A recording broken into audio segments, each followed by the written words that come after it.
Walimatu tasmiyah. Assalamualaikum.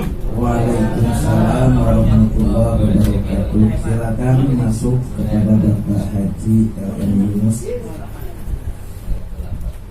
Acara walimatu tasmiyah, peresmian nama yang alhamdulillah sudah kita saksikan bersama-sama. Semoga nama yang sudah diresmikan tadi membawa barokah dan Allah jadikan anak tersebut menjadi anak yang solehah, berbakti kepada kedua orang tuanya, taat kepada perintah Allah dan Rasulnya, berguna bagi agama, bangsa dan negara. Amin ya Allah ya Rabbal alamin. Salawat beserta salam semoga tercurah limpahkan kepada junjungan kita, panutan kita, suri tauladan kita, Nabi Muhammad sallallahu alaihi wasallam, yang selalu kita dambakan, kita harapkan syafaatnya, pembelaannya, pertolongannya di hari kiamat nanti. Amin ya Allah ya Rabbal alamin. Bapak-bapak, ibu-ibu, hadirin wal hadirat rahimakumullah. Alhamdulillah, dengan wasilah kita menghadiri acara peresmian nama, kita bisa melaksanakan silaturahim, mempererat ukhuwah Islamiyah kita. Semoga kita semua panjang umurnya, amin, sehat badannya, lancar usahanya, sukses dunianya, dimudahkan dalam segala urusannya, baik urusan dunia maupun urusan akhirat, bertambah soleh-solehah anak-anaknya, amin ya Allah ya Rabbal alamin. Perlu diketahui oleh kita, bapak-bapak, ibu-ibu, anak adalah buah hati. Anak adalah belahan jiwa. Anak adalah penyejuk di saat hati kita panas. Anak adalah pelipur lara di saat hati kita gundah. Anak adalah penyemangat di saat kita malas. Anak adalah penguat di saat kita lemah. Anak adalah penggugah di saat kita tak berdaya. Anak adalah perekat dalam rumah tangga. Anak adalah amanah, titipan dari Allah Subhanahu wa ta'ala. Yang namanya titipan suatu saat akan dipinta pertanggungjawabannya oleh Allah Subhanahu wa ta'ala. Oleh karena itu, kita sebagai orang tua mendapatkan amanah dari Allah berupa anak, maka harus betul-betul dijaga, dirawat, dididik, diarahkan, supaya ketika anak itu dipinta pertanggungjawabannya oleh Allah Subhanahu wa ta'ala, kita mampu menjawabnya dengan baik. Kita mampu memenuhi amanah dengan baik di hadapan Allah Subhanahu wa ta'ala. Logikanya seperti ini, bapak-bapak, ibu-ibu. Ada tetangga kita mau nyebrang kerja cukup lama, kira-kira 6 bulanan. Tetangga kita itu nitipin motor sama kita. Berarti motor itu adalah amanah, titipan. Kata tetangga, Assalamualaikum. Waalaikumsalam Pak. Ya, saya mau menitipkan motor kepada Bapak. Saya mau nyebrang, mau kerja di daerah Tangerang. Tolong ini motor jaga, rawat, mau pakailah, terserah Bapak. Akhirnya berangkatlah tetangga kita kerja ke Tangerang. 6 bulan di sana. Itu motor kita rawat, ya kita pakai. Waktunya dicuci, ya dicuci itu motor. waktunya ganti oli ya ganti oli. Pokoknya betul-betul dijaga dah, nggak ada yang lecet, nggak ada yang rusak, spion lengkap, ya knalpot juga nggak sampai copot. Pokoknya betul-betul dirawat, dijaga. Ketika tetangga kita pulang dari Tangerang setelah kerja 6 bulan di sana, assalamualaikum, ketok pintu, waalaikumsalam. Udah datang dari seberang, alhamdulillah. Gimana kabarnya, sehat-sehat? Saya datang kemari mau ngambil motor, motor punya bapak. Dilihat oleh si pemilik motor, motornya bagus, rapi, nggak ada yang lecet. Ketika dihidupkan suaranya juga masya Allah terdengar bagus, empuk dah. Apa yang terucap dari bibir si pemilik motor? Kata-kata yang indah yang akan dilontarkan oleh si pemilik motor. Terima kasih Pak, Bapak hebat, mampu merawat motor saya dengan baik. Akan terdengar kata-kata yang indah, kata-kata yang manis keluar dari mulut si pemilik motor. Begitu juga ketika kita punya anak, dididik, diarahkan, dirawat, dijaga kesucian anak kita, fitrah anak kita betul-betul dirawat, dijaga, maka Allah Subhanahu wa ta'ala akan menyampaikan suatu kata-kata yang indah kepada kita sebagai hamba-Nya. Allah akan mengucapkan terima kasih kepada kita. Allah akan memuji kita, bangga kepada hamba-Nya yang betul-betul mampu memenuhi amanah yang Allah titipkan. Makanya awas nih, PR kita semua, baik buruknya anak itu tergantung kita sebagai orang tua. Makanya kata Rasulullah Sallallahu Alaihi Wasallam dalam sabdanya, bapak-bapak, ibu-ibu, kullu mauludin yuladu alal fitrah. Setiap anak yang dilahirkan itu dalam keadaan fitrah, suci, menauhidkan Allah, mengesahkan Allah, iman kepada Allah, bersih, bak seperti kertas yang tidak ada goresan tinta sedikit pun. Yuladu alal fitrah.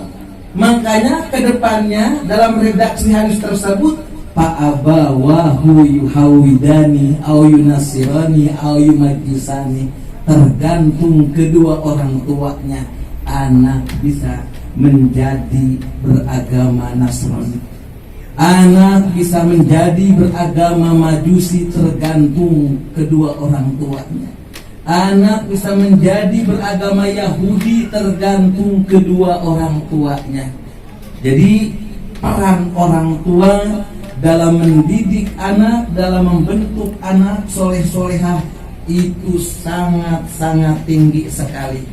Makanya ya harus betul-betul kita didik, bukan hanya sekedar ngurus fisiknya saja, membesarkan fisiknya, ngasih makan, ngasih minum, tapi awas, keimanan anak kita, kesucian anak kita harus betul-betul dijaga. Ada sebuah hikayat, ini cerita nyata. Ada seorang anak kecil, kira-kira umurnya 6 tahun. Dia sedang ngambil air wudhu di tepi sungai. Pokoknya wudhunya itu bagus dah, rapi, sesuai dengan rukun dan syarat. Ia basuh mukanya dengan sempurna, ia basuh kedua tangannya, ia usap rambut kepalanya, usap kedua telinganya, basuh kedua kakinya. Bagus banget dah wudhunya. Setelah itu beres wudhu diakhiri dengan doa. Ketika saat berdoa dia menangis sejadi-jadinya. Saat berdoa ada kakek-kakek lewat, melihat anak kecil yang sedang berdoa setelah beres wudhu. Kata si kakek-kakek itu, ini anak kecil ngapain juga ngedoa sambil menangis? Orang masih kecil, masih bersih dari dosa, emangnya ada apa sih dia nangis? Akhirnya si kakek itu mendekati anak kecil itu. Lalu ditanya oleh si kakek tadi, nah iya kek, Kakek perhatikan dari jauh, kamu tadi berwudu lalu berdoa, kamu menangis sejadi-jadinya.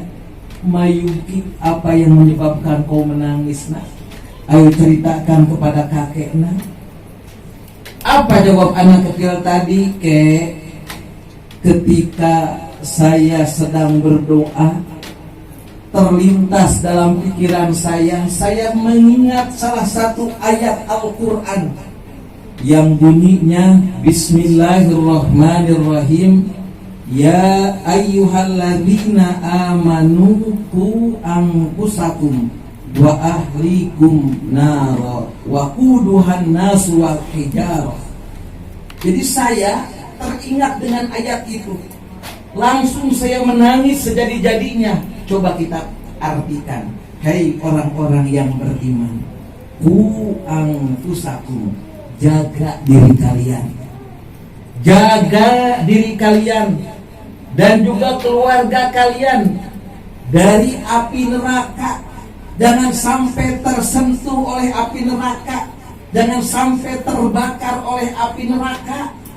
Ingat, bahan bakar di neraka itu cuma dua, Pak Bu. Waquduhan nasu wal hijarah.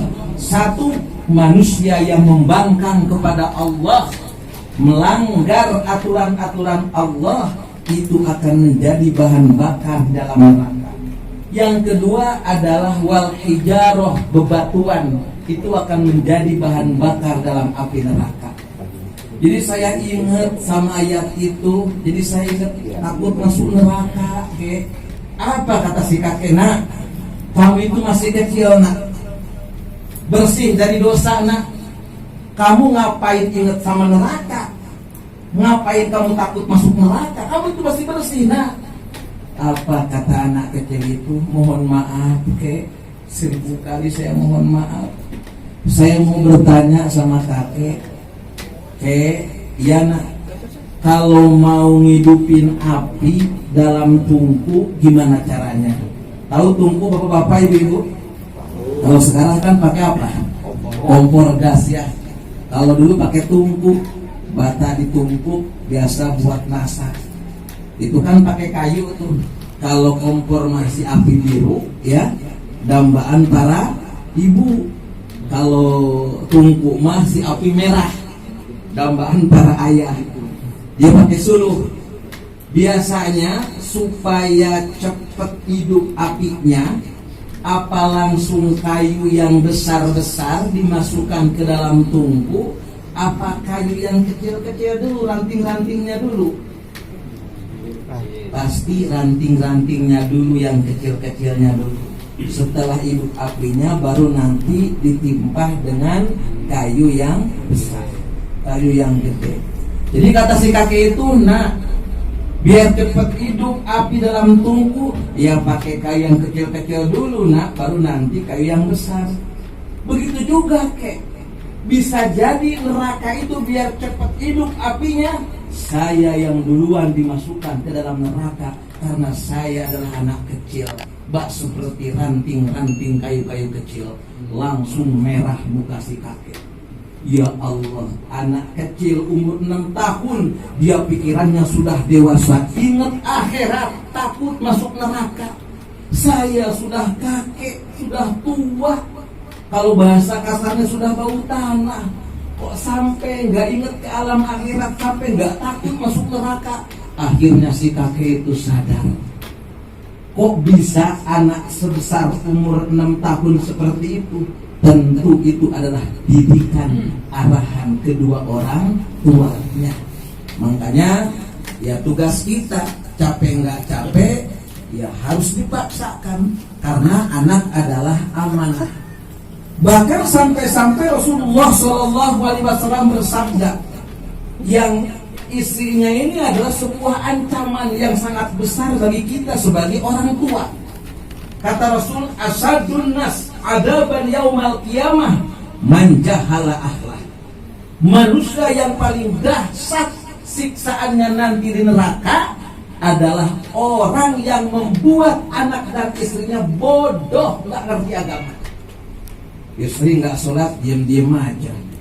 anak nggak ngaji diem-diem aja, cuek-cuek aja. Sebodo amat mau ngaji mau kagak, sebodo amat istri sholat apa kagak. Jangan seperti itu. Kita sebagai suami harus rewel, harus rewel. Nah, yuk sholat. Nah, didengar nggak didengar, ajak aja dulu. Nah, sholat. Nah, sudah masuk waktu sholat, yuk nak, bareng sama bapak. Atau kalau anak perempuan, nah, ayo nak sholat bareng sama mama, sama bunda bareng. Berarti kalau bunda, ibunya, bapaknya, panda. Iya, begitu. Bahkan Rasulullah sangat cinta kepada seorang suami yang cerewet dalam mengajak ibadah. Rahimahullahu rajulan qala li ahlihi salatakum wa siyamakum wa sadaqatakum.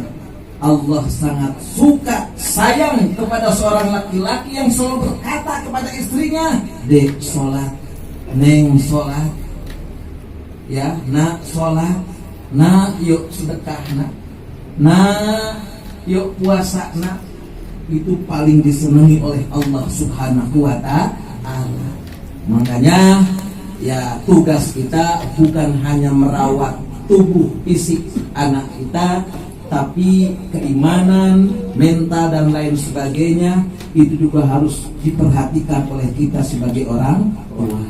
Seperti itu.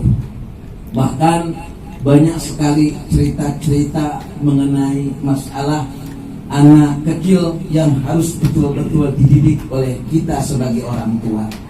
Nggak perlu panjang lebar, yang penting kita bisa mengamalkannya, ya, mengaplikasikannya dalam kehidupan kita sehari-hari, ya. Oleh karena itu kita jangan bosan-bosan, ayo anak kita didik, arahkan supaya mereka paham tentang agama. Itu sajalah yang dapat saya sampaikan. Mudah-mudahan ada manfaatnya, ada barokahnya. Mohon maaf apabila ada kata-kata yang kurang berkenan. Kepada Allah saya mohon ampun. Wassalamualaikum warahmatullahi wabarakatuh.